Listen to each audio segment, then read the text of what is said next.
No niin, täällä on tämmönen Kuplis Rainbow kupliva hedelmäviinijuoma ja tämmönen nyt tällä kertaa testin alla meillä tässä ja katsotaanpas miltä tämä joo norisee.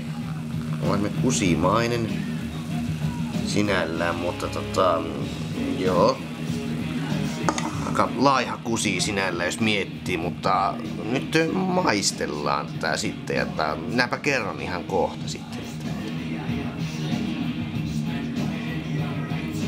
No, joo.